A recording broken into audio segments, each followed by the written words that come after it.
The views expressed on this broadcast of Speaker Monday with your host, the Monty Man, do not necessarily reflect the opinions of KHLT Recovery Broadcasting or its affiliates. KHLT is not affiliated with any particular 12-step fellowship.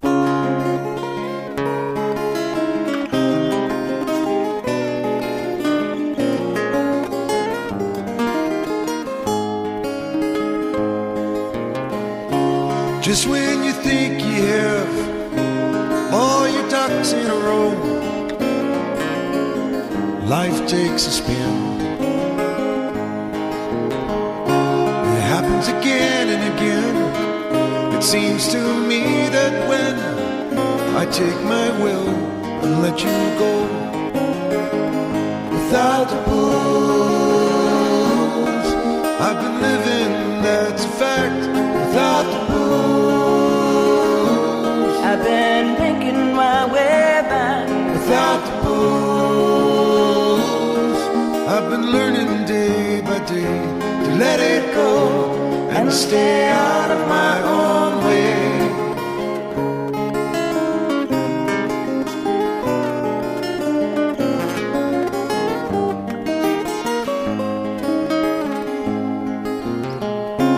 Welcome to Speaker Monday with the Monty Man. Each week, Monty brings us speakers from a variety of 12-step fellowships.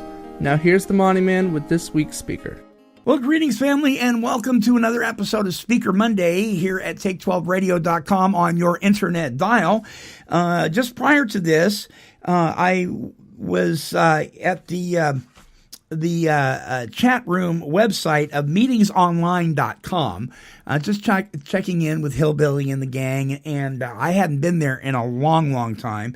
If you ever want to go someplace and just chat about stuff, want to talk about recovery, you want to talk about your day, you want to talk about, what color the flowers are outside, whatever you want to talk about. They were talking about mouthwash when I was there. Check it out. Meetingsonline.com. They've been around for a very long time, and you can register there and go to Meetings Online, or you don't even have to register. You can just go in and chat and join the fun at meetingsonline.com. Okay.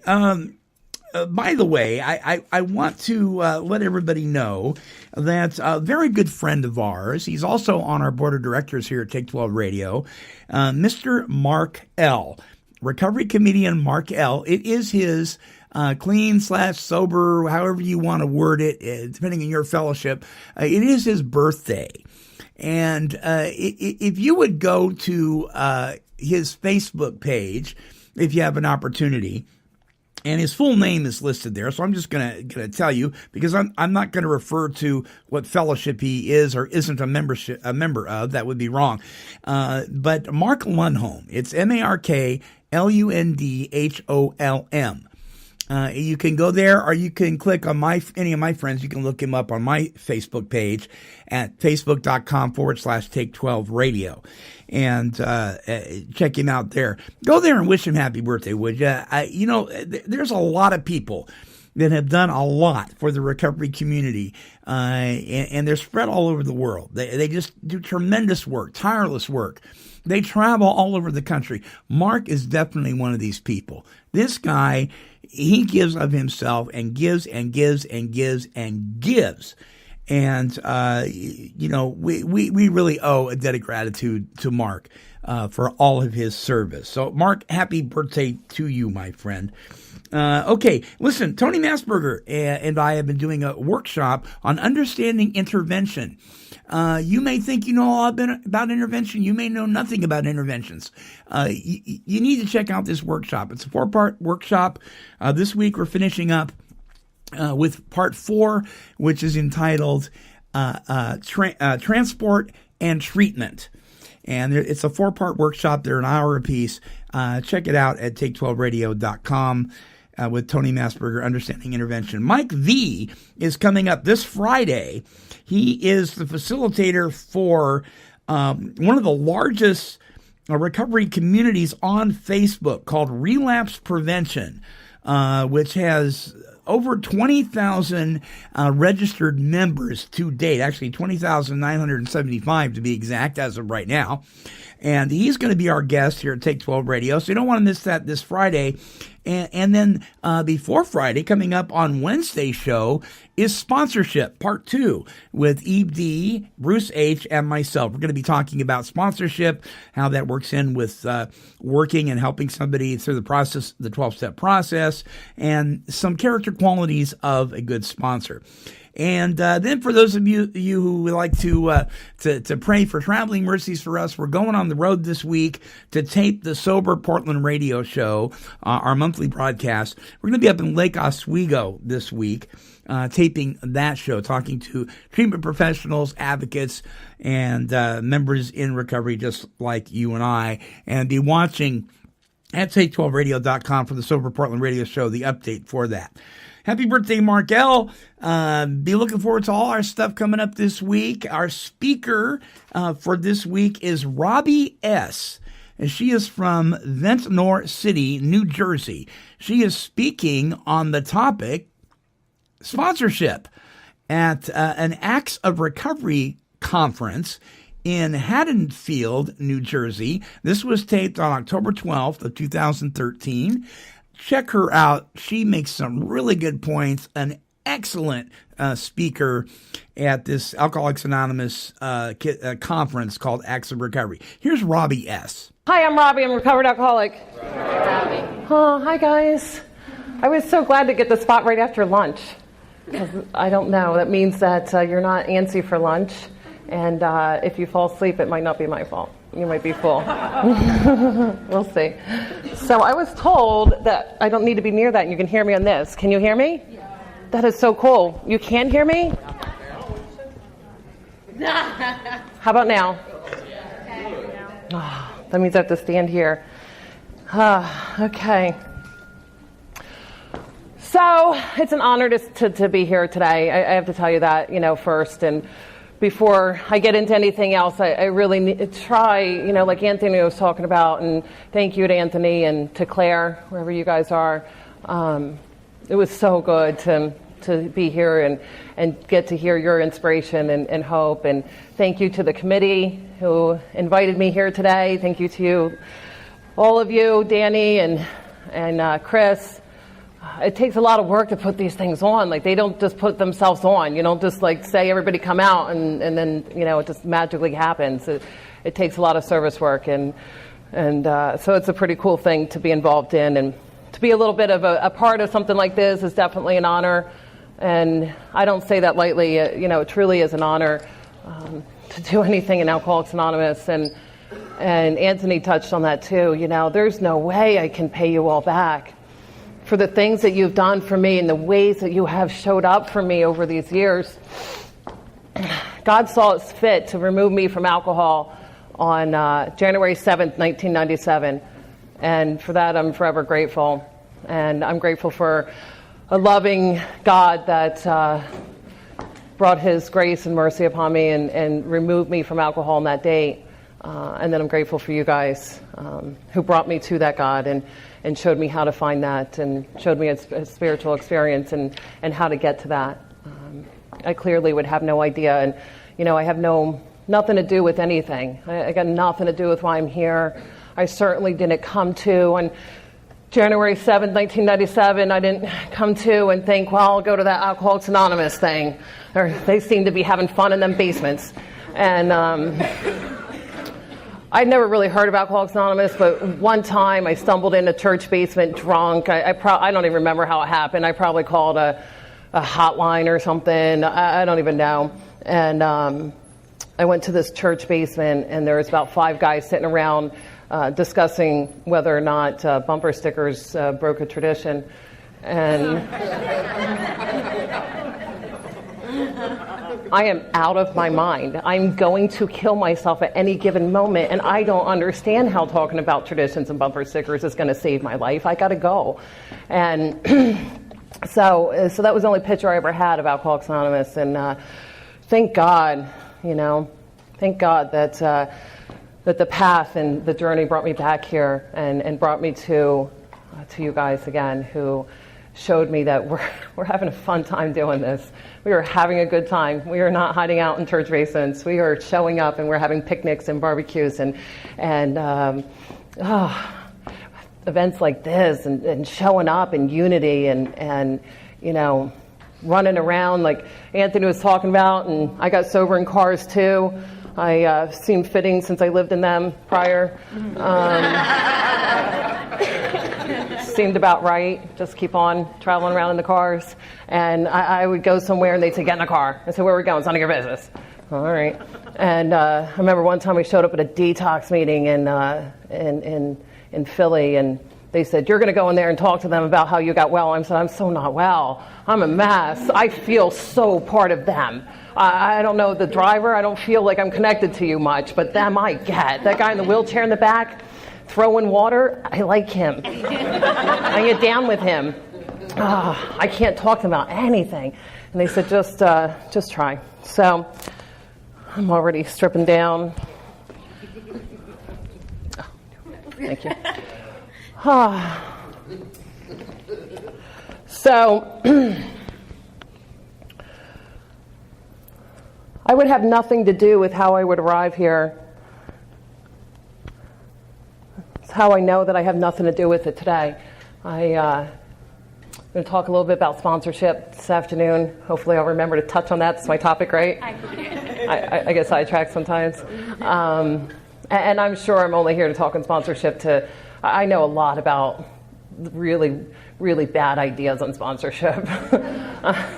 I went through 13 sponsors in my first year. I'm not even kidding. I didn't count them. Somebody else did. And they're like, you got to do something. Like, change you before you change your sponsor. And I didn't know anything about that. I wanted to be in a relationship because when I came in, you guys told me don't change anything, right? So, and I should still be in a relationship. I usually have somebody that has my back. I usually am hooked up with somebody that can carry me through, and bless you. And so if I wanted to be in a relationship, I found a sponsor that was totally cool with being in relationships, newly sober. And if I wanted to not do any work, I could find sponsors that would, bless you, sponsors that would tell me it's okay, just hang out in the fellowship, right? So we're talking about having a good time in AA, and we certainly are. And I found myself one day, similar to what Claire was speaking about and Anthony touched on as well,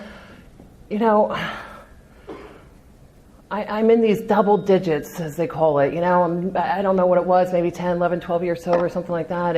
And I feel like I'm dying from untreated alcoholism. And I feel like I'm just trying to tread water. And like I have all these balls in the air, and I'm trying to juggle, and I'm dropping them, and I just can't keep up. And I can't quite put my finger on what's missing. But I'm having a good time in Alcoholics Anonymous, and I'm the area director and chair of Pennsylvania, Delaware, New Jersey district, and I'm doing, I'm a special committee chair, so I'm putting on picnics and barbecues. I'm sponsoring a ton of girls, and I'm taking girls to meetings all day long, and I'm hanging out in the fellowship, and the thing is, I don't have that excuse that I just never heard about the solution. I knew about it. I knew better. I don't have that story that nobody was talking about it. Everybody was talking about it. The truth will haunt an alcoholic, right? Truth is haunting me. I know the truth about it. I had suffered from untreated alcoholism when I first came in for quite some time. I sat in these chairs and I held on and I tried to make it till midnight and that was only because there was a midnight meeting, and that was my favorite place. They were nuts, right? And I fit in at the midnight meeting, and I had this amazing family. These parents that loved me. I had a mother that loved me to no end, unconditionally. Her only fault she ever had was that she loved me no matter what. And the only thing was that we just didn't know what I was suffering from. I wouldn't know what I was suffering from until I finally came in here and shut up long enough to sit down and do this work. And someone explained what I was suffering from. I didn't know. When I first came in Alcoholics Anonymous, somebody told me that if your mom and dad are both non-alcoholic, then it doesn't run in your genes. So you're not, but you can have coffee if you want. And I thought, all right, I need coffee and a place to sleep, and I'll hang out here. So I figured I was probably schizophrenic. And I have multiple personalities. I don't know if anybody can relate to that, but I think that I'm actually nuts. And if you guys find out that I'm not real alcoholic, I'm actually just completely nuts. And I probably have schizophrenia, that you guys won't let me have the free coffee anymore and let me sleep in your couch and give me this unconditional love that Anthony was speaking of. If you found out that I wasn't a real alcoholic, and because I thought maybe it didn't run in my family. So what happened was, my mom, she just didn't know what I suffered from, and I wouldn't know what I suffered from. My mom tried everything. I don't know if you guys can relate, but you know how we just try different things, right? My mom, God bless her, she put a big bow on a pony one time and brought me this pony and said, maybe that'll get you off the stuff, And I think, I don't think a horse is going to do the trick, Mom. Like, I'm out of my mind.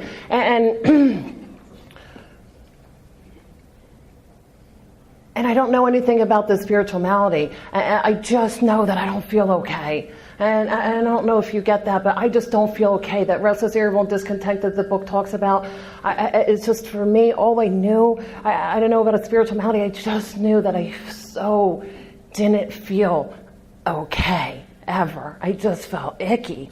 And I had so much self-loathing, and that's my daughter and friend that's late. Hi, guys. For the recording, my daughter has showed up late. No, I love you guys. It's really an honor when my kids come. Thanks for bringing her. Bye. So, I don't know what I suffer from, and I just know I got this case of I gotta go. I can't fit in. I gotta go all the time. I can't be here. I can't stand this. I can't be alone, and I can't be with you. And when I put anything into my body, and I would start with attention. I would start with sex. I would move to anything else that worked, and I found alcohol, and that comfort went away. I don't know if I felt okay because anything changed or stuff. I didn't really give a rat's ass if you guys liked me or not. It doesn't matter. The fact I wasn't pretty enough or thin enough or smart enough, for seventh grade didn't matter to me. And that's that self and that ego. It's everything's tell me. It's all about me. And that was taken away. And I would learn to chase that for a long time. The deal is that today, this here, what we're doing now, Alcoholics Anonymous, that takes that away. That gives me that sense of comfort. Everything I've ever searched for is right here. I came in here broken and lost, suffering from this hole that was the size of Texas, this just trying to find something to put in it, that spiritual malady, just trying to find anything I can to put in that hole and make myself be able to come out and play and hook up today. The book talks about that we'll seek the most sordid of the places on earth to find approval and companionship. And I'll do that today, suffering from untreated alcoholism. And I would do that out there. I would find myself living in the streets of Camden and Newark and New York City, 13, 14, 15 years old, just in and out of treatment centers, living on streets with this great family to go home to. And really, I just want to find some approval from them out there, anywhere I can get. But the problem is I wake up with those four horsemen again and again. I would come to with this bewilderment of how did I get here again? How did this happen? This frustration that I just can't stop. And the book talks about if you're honest with yourself for even a moment, you can tell yourself the truth, and that is that you have no idea why you do it any more than your family knows. My family would look at me and say, she's such a sweet girl, why does she do it? Why doesn't she just come home? I would have, and I'll just go into this briefly, but I was about 15 years old. I'd go to the hospital and give birth to this little baby girl, and she was amazing, and she was beautiful, and And I had no idea how it would change something fundamentally inside of me. And I would vow that I would spend from that moment on. I was 15 years old and already in and out of treatment centers. I could hear my mom, I'd overhear her just saying, there's no use, there's nothing left we can do. She's just going to die that way. Let her go, to my dad. And then I gave birth to this little girl, and I thought, now I have purpose, and I have life, and I have unconditional love, and I will chase this. I will chase this love. I have approval and companionship here, and I'll do anything to take care of this little girl. And I would find myself taking her to the most sordid places on earth. And that's where alcoholism brings me, right? And I come in here, and I find out that anything I've ever been looking for, you guys have. And it's that comfort that I'm just okay here. It's that post spiritual experience, that post spiritual awakening, that post set aside prayer. Where is Claire? Are you still here? She's outside. So it's interesting. Someone came to me. So we'll skip back ahead. So I go through the steps and I find a sponsor that tells me the truth. So we talked a lot today about telling the truth, and I've seen a common denominator in that message that's coming across, and telling the truth about alcoholism and telling the truth about the solution. And we're, like I said, we're having a good time doing this thing. It's a hell of a journey. It's a good time. We're having fun, but we're serious when it comes to getting through this work and doing what's required. It's required work. It's not a fellowship just to hang out in and maybe do this work or not. It's a fellowship to support the people that have done the steps, that want to come together and support that. Support one another in this work that we're doing. It's required in order to have a spiritual experience, a spiritual awakening. And what happens is, I found somebody that finally told me the truth, and God bless her, and God love all you women out there that are telling the truth and showing up and answering your phones and sponsoring new girls and taking them through the work and listening to fifth steps and you men that are doing it too. So we need good women. We need, strong sponsors, raise strong sponsors, and we need the women showing up like you guys are doing, and it's beautiful to see you guys doing it, and telling the truth, and not being so concerned with how we feel. So I had this woman come up to me in Northeast Philadelphia at a women's meeting, and I was a couple years sober and out of my mind, and I gotten pregnant in detox, I think, and that wasn't going so well, and he had left, and there was a big shocker, right? I went to my mom and I said, I'm pregnant with twins, and their father left. She said, not the nice man you met in detox.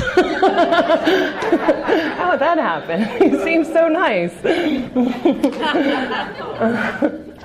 When you were throwing up and he was holding your hair back, a nice guy. So So I'm going to meetings and I'm crying about that I'm pregnant again and I'm scared, and I am, you know what I mean? I show up here, I'm a scared and frightened little girl.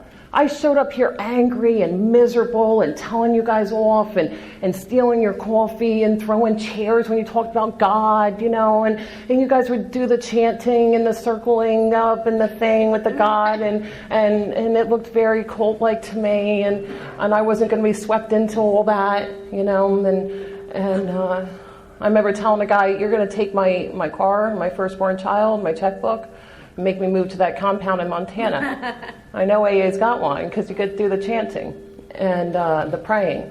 And he said, Rob, you ain't got none of that stuff. You don't have a checkbook. What are you talking about, checkbook? It's like, you don't have a car. You don't even have custody of your firstborn. We don't have anything that we want to take from you. They said, in fact, you pretty much got nothing that we want. You're pretty much a miserable mess to be around, and your energy sucks. We put up with you anyway in the hopes that someday you'll do this work, and so I just had a resentment there. But so what happens is this woman, she comes up to me in this meeting and she said, shut up. And something inside of me, I felt that energy of this is serious. Is I know I'm going to die. I've taken away this thing has taken away the only solution I've ever had to this thing called living. I don't do it well. I don't like myself very much. That's why I don't like you. And I feel so much more hopeless than I did when I walked through these doors. Because now I stopped drinking and I still can't stop. The insanity, the chaos, that deep pit inside of me that just feels like a dark cloud of loneliness and despair. I can't stop that. And I don't drink. How do you explain that? And she said, we explain that as alcoholism. It's untreated. And it's okay. We have a solution to that. And she said, if you would just shut up. We don't give a crap about your pregnancy, your ex, your kids that got taken away. We can't help you get them back. She said, I can't help you get your kids back. She said, but if you shut up and do this work and you sit down with me, I can show you a way to freedom from all that crap. She said, I could show you a way to freedom. She said, I could show you a way to peace. She said, if you do this work that's required, you could have a spiritual awakening, and as a result, you could go and show other girls, and you could get well, and you could live in a place of freedom. She said, you could lay your head on the pillow at night with a sense of ease and comfort. She said, you could lay your head on the pillow at night, and you could just fall asleep. Just like that. Without shame and remorse and guilt and all that going through your head. You could stop contemplating suicide or killing other people. You could stop, or you just be at peace. I don't know anything about that, but I would have done anything for it, right? I would have done anything just to feel a moment of peace, just to feel okay, just for the icky to go away and that despair and that hopelessness. And that's why we say that we've recovered. I recovered from that kind of hopeless state of mind and body. I don't have that today. That's what I've recovered from today. Is that hopeless state of mind and body that I look at that woman like a scared and frightened little girl that I was, and I said, just show me, I'll do anything for it. And she said, okay, there's some work to be done, and it's not going to be easy. She said, but God doesn't make too hard of terms, right? Just sit down and do this work. I'll guide you through it. I'll hold your hand through it. We do this together, and you don't have to do it alone, and I've already been through it. Right? And that's how we know. And when we're looking, and if you're new and you don't even know how to pick a sponsor, that's how we know. First of all, like Claire, I think, had spoken about earlier, if there's an energy that comes off of somebody that's walking in the sunlight of the Spirit, there's a light that shines in them. There's a peace to them. There's some serenity. There's a place where there's a space where there's no chaos and drama and they're not gossiping about other people, and you just like to be in their space. Just share your space with me. I like being in your space. There's a lot of us that have that. There's a lot of people in this room tonight that I just want to share space with you because your energy feels good to me, and I know that comes from the fact that you're walking hand in hand with God, and you're seeking a God that I'm seeking. And we may not always get it right. I don't always get it right, and I know that for sure. And I talked to God this morning on my knees, as I do when I wake up, on my knees, humbling myself before God. Please show me, light the path, show me the way. And I don't know that I'm doing your will. I'm seeking it, and I don't know that I'm doing it, but I know it pleases you that I ask. And I seek that God, and I hang out with people that seek that God, and my sponsor and whoever takes me through this work and I'm working with is that person that's also done, one, it's kind of important, that's also done the work. That's a good requirement, and it's had a spiritual awakening as a result, and then can show me that way through there. You know what I mean? And today I believe that in that sponsorship relationship, the only thing I ever need to look at is, can this person still take me to places of growth spiritually? It's the only thing. I used to think, can this person still afford to pay for my cigarettes? Can this person continue to babysit and give me rides? They're starting to not give me enough. And today I know that the truth is, and I've changed sponsors, throughout the years, but typically not. My sponsor today tells me the truth, and even more importantly, he knows the truth in me. He knows when I'm lying, and that's what I need, is somebody that I can be accountable to. So when we talk about sponsorship, to me, what that looks like is somebody that I've given spiritual permission to tell me the truth, no matter what. And we have a spiritual partnership where he can tell me the truth, and I'm required to tell him the truth. And whatever that truth is, it's okay. And because I've given him permission to tell me that. And to talk to me about how I'm showing up today. And get me current and keep me current with his work. And that's what he does. And I'm not here to debate the men with men and women with women. My sponsor is a male, and that's okay. That's my experience. This is working for me. It has been working for a very long time.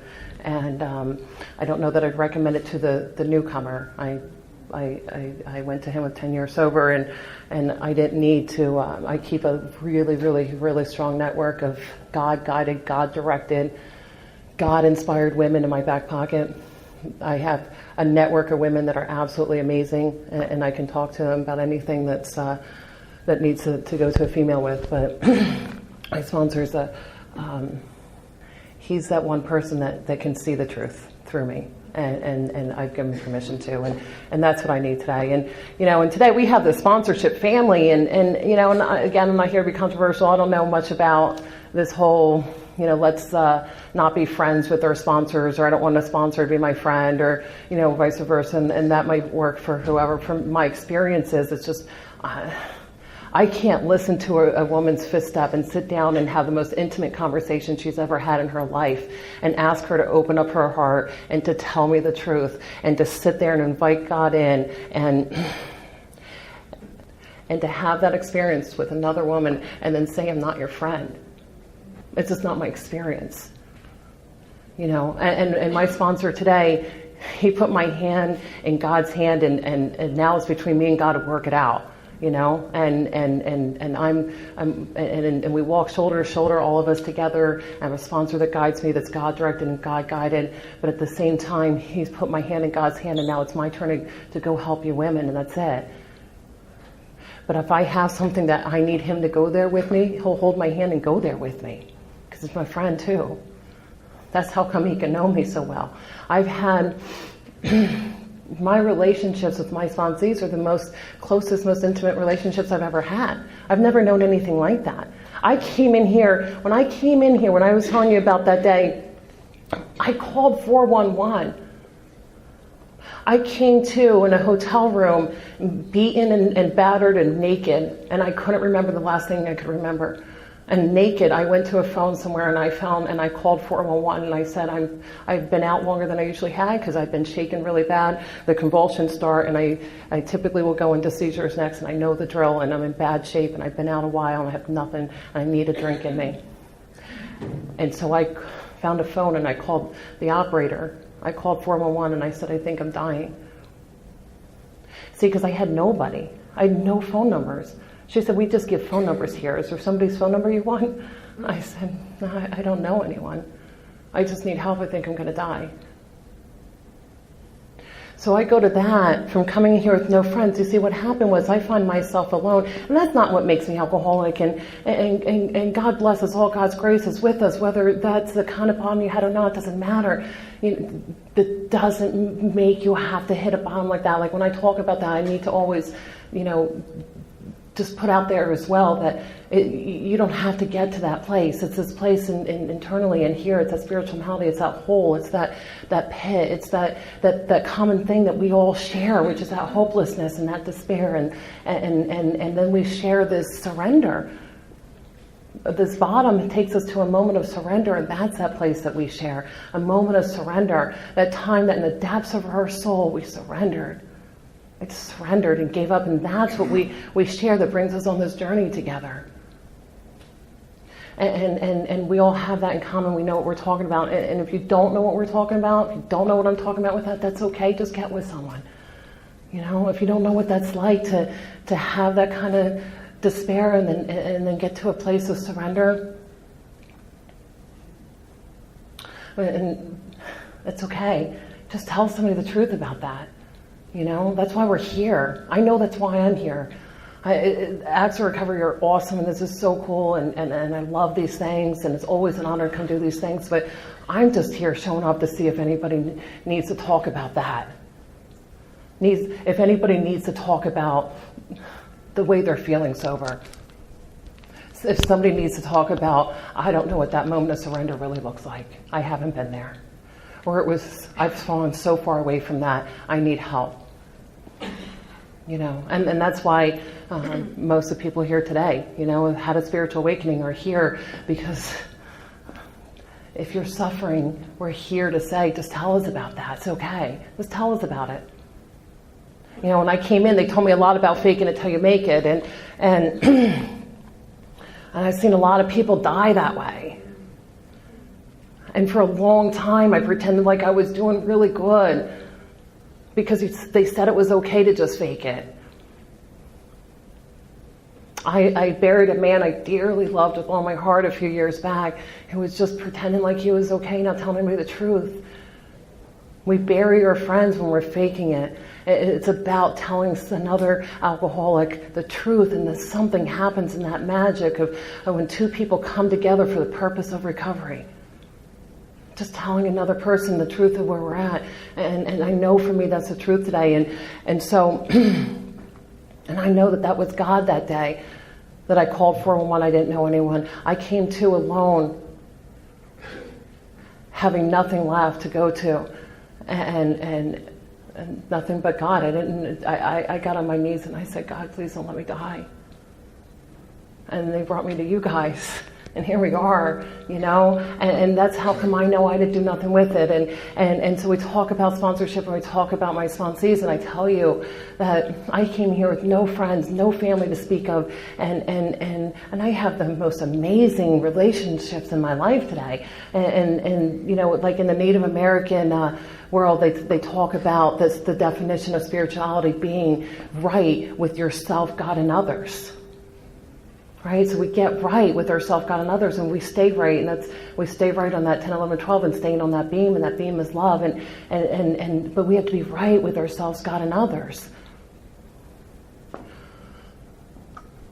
It's about our relationships today, and it's about how we show up for each other and in service, unity, and recovery. And so those girls that I work with, I went to a wedding 2 weekends ago, and I watched a girl that I've watched for 10 years can't get a day. I've watched her for 10 years, in and out, and she just can't get a day. And 2 Saturdays ago, we went down to the church and watched her get married. You know, celebrating a few years now, and her husband and little baby, and they got married, and I stood there and watched that, and those are the honors that I have today. That's how come I don't say, let me listen to your fifth step, the biggest honor I could possibly have in this deal, and then not stand with you at your weddings, and stand with you in your court dates, stand with you when you have your babies. I had another girl, and I'll just talk about this briefly because it came to me and whatever flows to me. So I had another sponsee that had a similar experience as me as far as getting pregnant in early sobriety and stuff like that, and I went with her to the hospital to give birth to her baby 3 years ago. Last week, it was 3 years. And we went to the hospital, and I was her birthing coach, and I held her hand while she gave birth to the baby. That's the miracle. That's the stuff we're doing. Doesn't have much to do with this hour or two that we're in here, typically just talking this talk. It's all good. It's about how I'm moving my feet out there, though. It's about how I'm showing up for my girls. It's about how I'm answering the phone. It's about, am I answering the phone when they're calling? Am I taking the time? My sponsor tells me the service work only counts when it's inconvenient.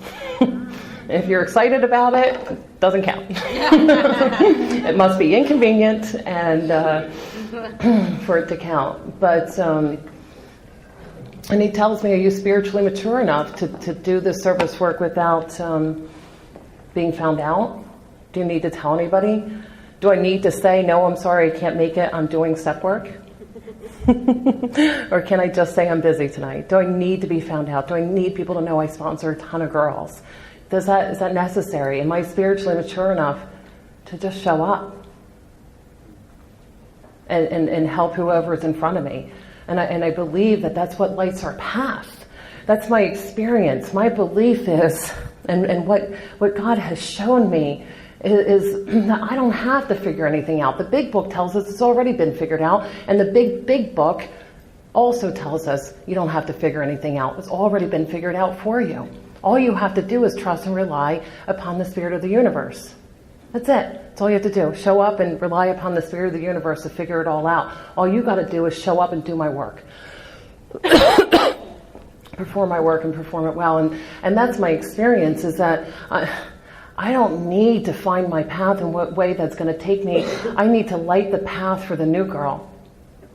And that will guide my own path, wherever it's to be. It will be to where I can be of usefulness and helpfulness. And I'll rest on my laurels, right? And my sponsor talks to me about it all the time, and I talk to my girls about it.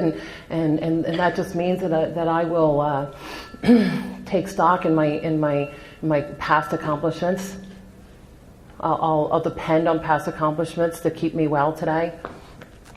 And we talk about needing to seek a new experience, and I'll rest my laurels. And, just last week we were at the diner, and I was like, I got this text, I'm like, I have to go do step work. And friend's like, you don't have to go. I'm like, right, I don't have to go, because I had a really long day because we were golfing in the rain and everything, the rain and the golfing. I'm like, what am I talking about? When do I get to a place where I was golfing in the rain? I'm too tired to do step work, right? Like, it's about not resting on that loyal, that past I've done, I don't need to do it. I've come so... No, it's about showing up. No matter, for me, I have to be responsible and being accountable. And I have to be accountable to another human being, and I have to be accountable to God. And I get that there's no human aid in that. That's why I rely and depend upon the Spirit of the universe, this God that guides me and directs me. And I look for balance like the rest of you. I think we struggle with this balance thing. And do I have too many sponsees and then doing too much AA and service work and not enough, and always trying to find that balance. And my experience is I can't find that. That's like saying I can be God and figure all that out. I can't find a balance. What's that even look like? The balance that I find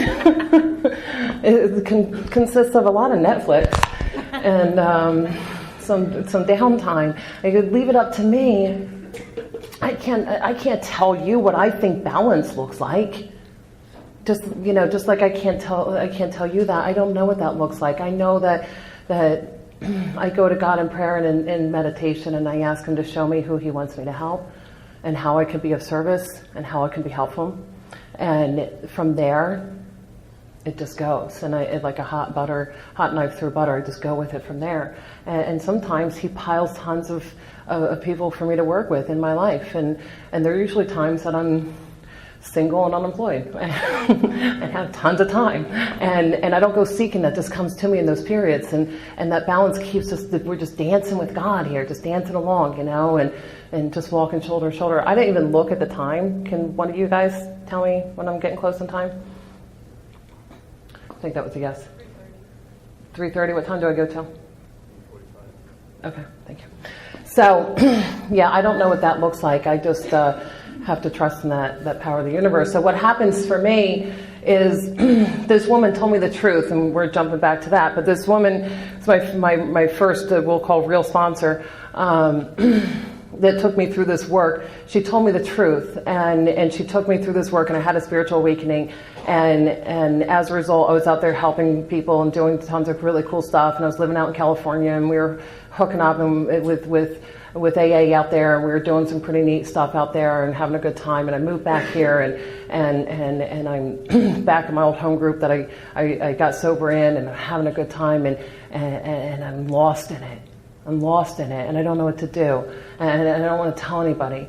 And but I knew, this is back to what I was talking about at the very beginning, I knew a solution. I knew a God that was loving and full of grace, and that if I seek Him, He will show me the way again. I knew about that. I just got a case of the busies, and I figured if I was doing the service work That's where they told me the winners were. If I was hanging out with the winners, doing service work and making meetings and doing all that. And I know today that nothing can treat my alcoholism except for a power and a source that I choose to call God. There's nothing else that can treat my alcoholism. And I love the fellowship of AA. It's not going to treat I just can't use it to treat my alcoholism with. And I'm hanging out and I finally felt that thing creep up inside that just said, it's that the way my alcoholism comes at me today, it doesn't say, why don't you get loaded and live in a cardboard box again, it'll be a good time. It doesn't say that to me. It says, probably not even alcoholic. Probably don't even need this. You got sober at 23, come on, you're just partying. It doesn't start to tell me about how it lost choice and drink. It just starts to tell me about, it's all right, you don't really have to sponsor all these people. You don't really have to do all this work. You've been doing it a long time. Why don't you date some hot guy instead for a change? That's okay. You deserve to date. You deserve to stay home tonight. Really, that's not one of them. It's okay. That's how my alcoholism will come at me. That's how it comes at me today. And so I start to feel that. I can watch it. As an observer of these thoughts, I can watch it creeping up, and it scares me to death. And I go to, like Claire, I go to a man with maybe 3 or 4 years sober, knowing that I can't fake it until I die, knowing that I have to tell somebody the truth about this, knowing that there are safe people inside these rooms that I can tell the truth to today. And I went to him and I simply said, I don't know what's missing, but I'm scared. I'm scared. I'm scared that I'm professing a faith in which I do not believe. I'm scared that I talk from podiums all around the country, and I talk at kitchen tables, and I talk in meetings about a faith that I don't even believe in, because I'm not doing it. And I'm scared that my actions, my insides don't match my outsides. And that's the truth. I'm in conflict with my insides and my outsides. And I know the truth. But I don't feel like I know a God anymore. That God that lives deep down inside of each and every one of us, I know He's in there, and I don't know it anymore. And I don't know what I'm not doing right, because I'm sponsoring girls and I'm in service and I have a lot of commitments. And he said, what's prayer meditation look like? What's 10, 11, and 12 looking like for you? How accountable are you being? What's your inventory looking like? Let me look at your inventory. Let's go over why don't we do this? We'll sit down, we'll go over your inventory for the last week or two, and we'll see what's missing. I said, yeah, I used to do that with the pen, and now I've gotten so good at it, I can do it in my head. I just do it in my head. Oh yeah, I'm good, check, good night. He said, if you can't show me your inventory, that's what's missing. He said, what's your meditation life look like? I said, I used to be really into that meditation, then I got busy. He said, let's talk about that. And that's okay. And so we talked about that, and he got me back into that, writing that daily inventory. And I didn't have to get drunk again. I didn't have to die. I didn't have to make a big thing of it. I just quietly need to sit down and get current with someone. I need to get back into a daily practice. And today that practice is what keeps me with that peace and that freedom again. That morning routine of meditation and prayer and journaling and he said, he started to tell me about how there's a big difference in being into activities and taking action. There's a big difference in that. And he started telling me what does that look like? What action are you taking? What are you responsible to take action for? How will you be bearing witness in that third step? And it's funny because right after that, Claire's on here. But right after that, when the book talks about how we must expand upon our spiritual life to handle those certain trials and low spots that lie ahead, because they're going to lie ahead, and I have to expand upon it, not when that trial hits me suddenly, because it comes suddenly. I can't prepare that down the road someone I love is going to die. I better get spiritual now. It doesn't. What happens is those low spots are coming, and I better be prepared for them, and I better be getting worked up for that. And I better be seeking new experiences in that. And I knew that, but what happened was this friend of mine, she came over and she came over to my house and she said, I know you've been looking for some new experiences lately, and my friend Claire said to give you this. And she gave me the set-aside prayer. And I put it on the kitchen fridge. And I looked at it the next morning and I thought maybe I could bring this into my spiritual routine. And so I talked today about that pre and post set-aside prayer life, what that looked like. And the amazing thing was my life was good. Things were good. And today, still sponsoring girls and still working with the sponsor, being accountable, it's something fundamentally different because it's tapping into that power. And that feels different than doing this work because it's required. When I look at doing service work or taking somebody through this work or sitting down listening to a fifth step as a chore, I'm in trouble. Today I do it because with all my heart, I want to see you get well. I would do anything for you to have that kind of freedom and experience. I do it because I see girls come in that are still staring at the shoes. They can't get their eyes above the shoes, and that's okay. I was like that. I see them come in broken and frightened and scared, and I see them just have a broken spirit and feeling helpless, and I see them come alive. I see God transform women in front of my very eyes on a daily basis. I watch miracles every day. That's how I stay. I have a new experience with these steps as I'm doing them, and I see women start to just lighten up some, and wear pretty purple and have pretty hair and sit on the beach and do a fifth step, and I see them just starting to lighten up, and their eyes start to light.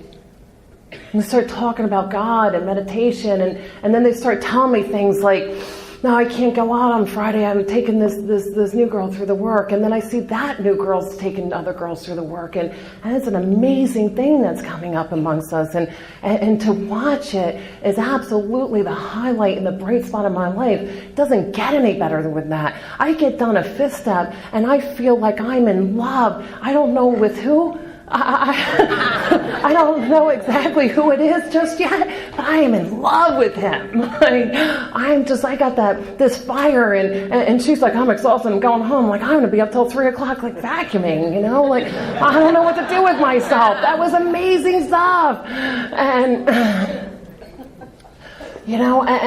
that kind of thing, that kind of energy and high that I get from working with a new girl and watching her come alive and have a spiritual awakening and to see God transform her before my very eyes, that kind of experience is bar none to anything else. The high and the drunk that I chased all those years can't touch it. That feeling of being in love with the whole world, like you have this capacity to love the whole world.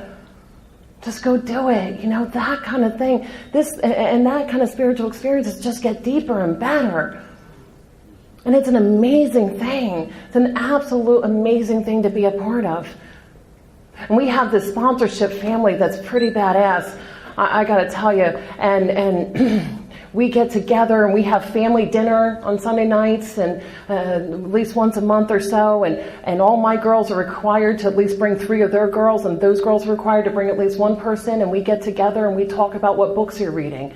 What's your prayer life been like? What did you find? What are you doing? And we talk about what's your home group look like? Are you needing help at your home group? My home group could use some service commitments to be filled. And I just read this book or that book, and we share with each other how to go along on this journey, and we bond together as a sponsorship family. And my sponsor comes in and he starts talking about what he's doing that's new, and we learn from each other, and we're just, holding each other's hand, walking each other home, all figuring it out together as a family in unity. And those girls, they email me their inventory every single night around 9 o'clock, ding, ding, ding, phone starts going off, emails are coming through, they write their inventory. If they don't live nearby, they email it off to me. We discuss anything we need to discuss. We meet once a week, or we have a phone conference or Skype, it doesn't matter. But they're showing up and they're helping other girls, and I watch it, and so then I have purpose, and I live a life of purpose that I know nothing about. I would have so shortchanged myself when I came in here, just asking to not be physically sick anymore. Maybe find a place I could live on a regular basis, and today I live a life of purpose. Today I have a reason to show up and go out there, and this joy that comes over me, this joy that comes over and that's so overwhelming. Sometimes I have to stop what I'm doing, pull over the car, whatever it is, and I just weep and tell God, I know I never did nothing to deserve this life. I don't know what I did to deserve this life, but thank you for it. And today I can have friends in my life that show up no matter what. 16 years that I've been in Alcoholics Anonymous, I've never turned a corner that you guys weren't there. I've never had anything. I put on my, I'm probably getting down to time, but I put on my fifth step every year, and I would work with my sponsor on my fears and how agnostic I'm being, how much I trust God. And my fear is always that, how do I live without my mom? I need my mom to do this. My mom's my best friend, and she's my closest person in my life, and we've developed this bond, and she got to watch Alcoholics Anonymous, and the point is, when my mom got sick a couple years ago, I just told you guys about it, and you just showed up together. When I went down to be with her, my sponsee showed up to babysit the kids. And when I went down to sit with my mom when she was on hospice, and I was there, and her final breath was a beautiful thing that we had as a result of this, of freedom and the connection that we had, because there's nothing between us. And after she passed away, I reached over, I was cuddling up in bed with her in her living room, and I reached over and I grabbed my phone. And I called my sponsor. He said, "What's going on?" I said, "She stopped breathing." He said, "Yeah, you have to call somebody else before me." Not the first call on this one, I said, "That's right, I got this. Call the funeral home, call the ambulance, and call you. And yes, call me back. I'll stay on the phone until they get there."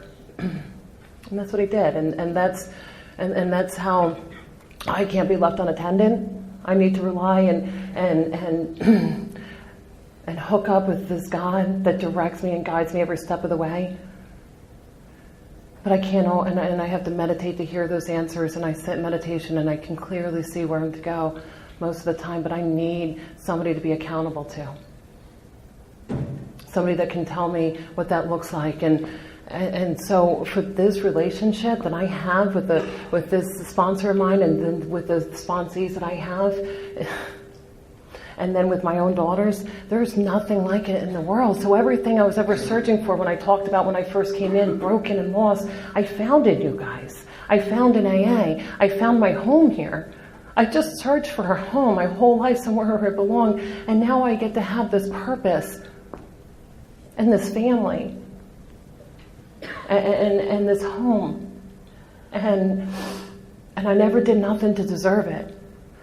But I believe my job is that what you want, give. I believe my job is to help other people. I believe it is my responsibility, and it's my passion. It's what I feel like I was always put on this earth to do, was to help you in any way that I can. It's what brings me joy of living. It's what gets me out of those stressful moments, and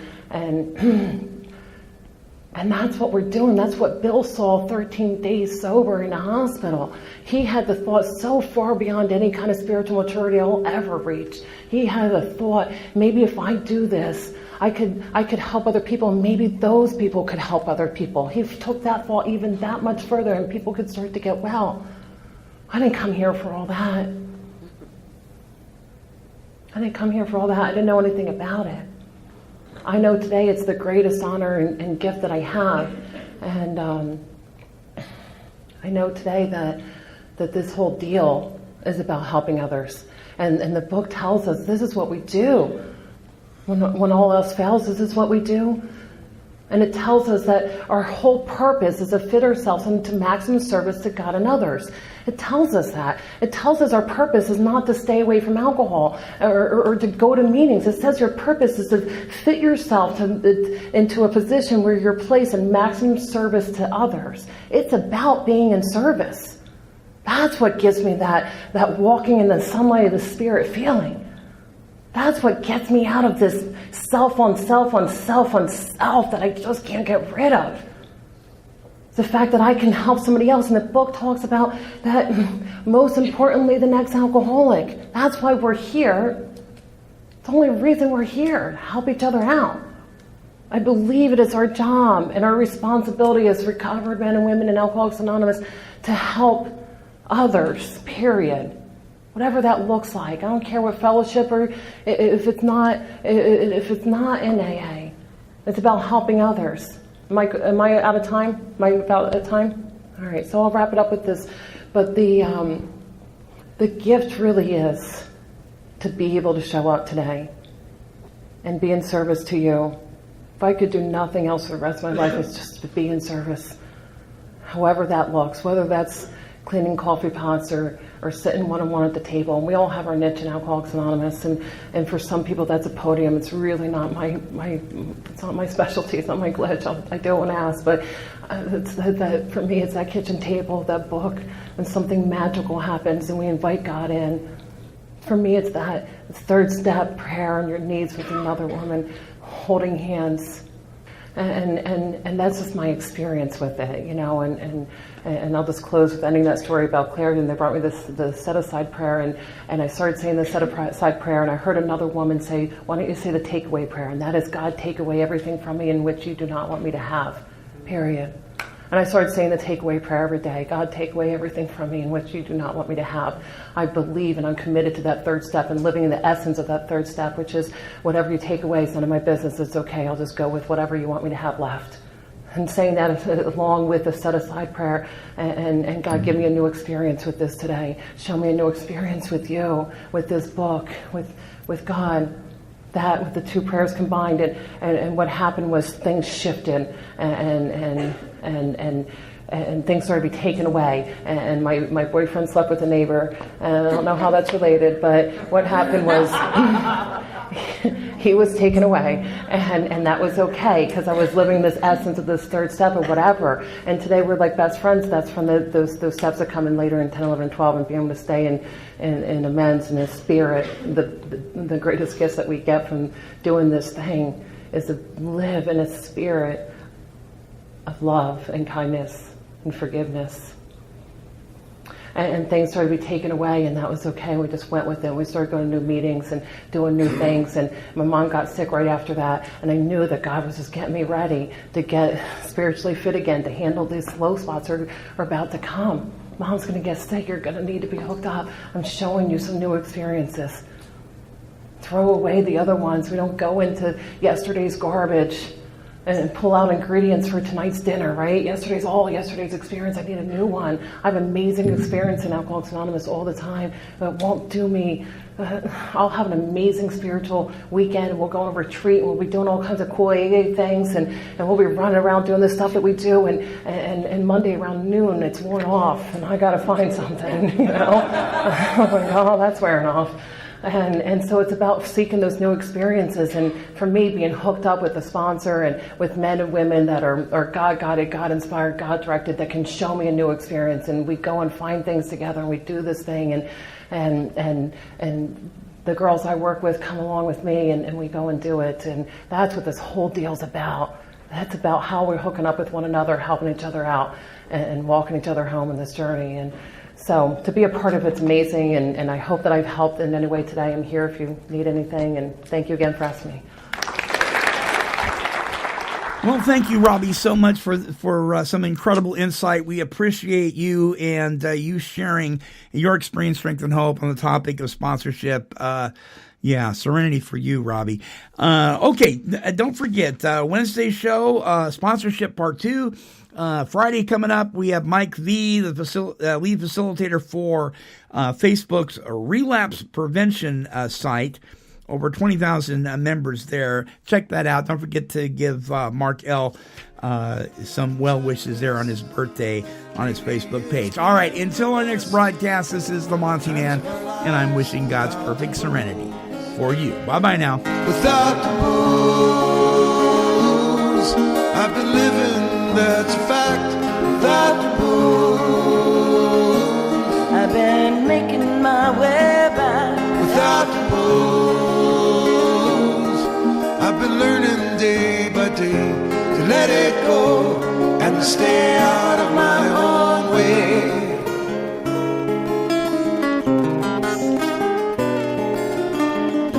Stay out of my own way.